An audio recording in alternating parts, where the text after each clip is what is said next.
Bone of Breath follows a recipe that adds a fun gameplay, sprinkles and endearing characters, and bakes in a great soundtrack, culminating in a tasty piece of gameplay. It's a delightful adventure that takes inspiration from the classic Paper Mario, set in a fantastic world full of wacky inhabitants and hilarious humor. The plot will take us from the streets of the kingdom to icy dark forests, as we chase after entities from another era that are wreaking havoc in the present day. I must admit that at first I wasn't entirely convinced of the visuals of the game, but when I really paid attention to the promotional trailers, I thought, hold up, wait a minute, and little by little it grew on me.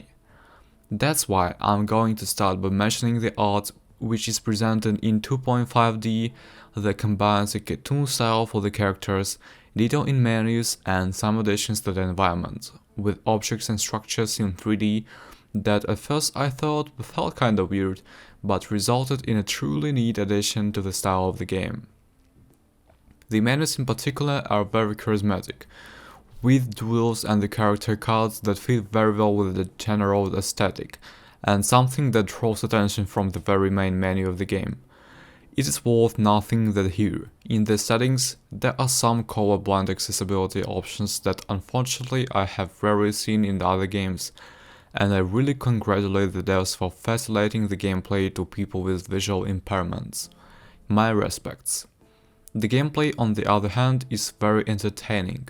We'll be able to explore the different maps from head to toe, with exploration skills that depend on our companions. Each member of the group has their own ability, such as digging mounds or lighting the way with a flashlight, which can raise some variety.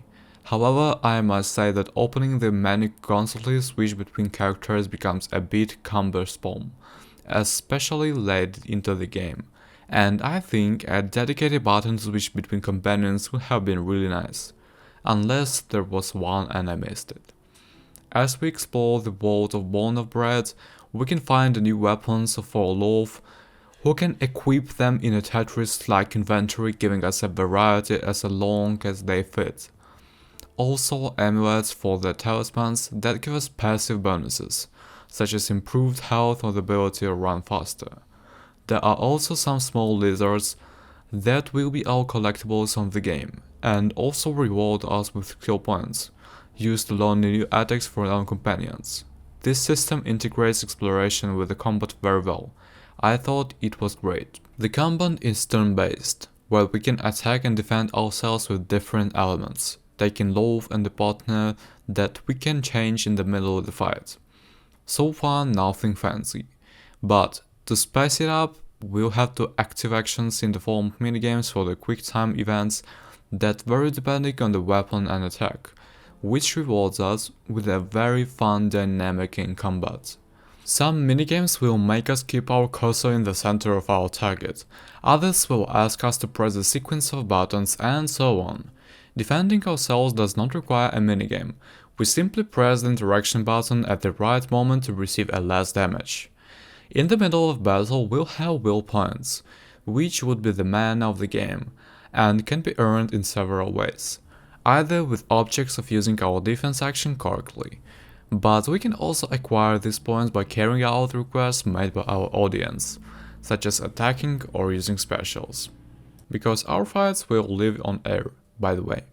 There will be even a stream chat, with people spamming emotes or behaving like the typical internet trolls, and I really love this aspect.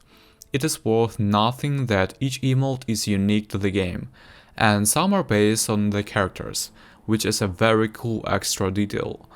Bone of Bread is a game very well cooked, with the equal parts fun, humor and even some emotional moments, perhaps with a combat that becomes a little easy as we level up and find powerful weapons. But entertaining all the same. It gives us a wonderful world, very cheerful and mysterious at the same time, with a story that develops well and has some twists that I loved, especially with a certain companion who joins in the final stretch. The characters are endearing, and always have something to add regarding some side mission. Plus, we can occasionally chat around the campfire while Top recharges his laptop. It's a very beautiful title in all aspects, and I'm very glad that I played it. So guys, don't forget to subscribe and hit the like button on this video.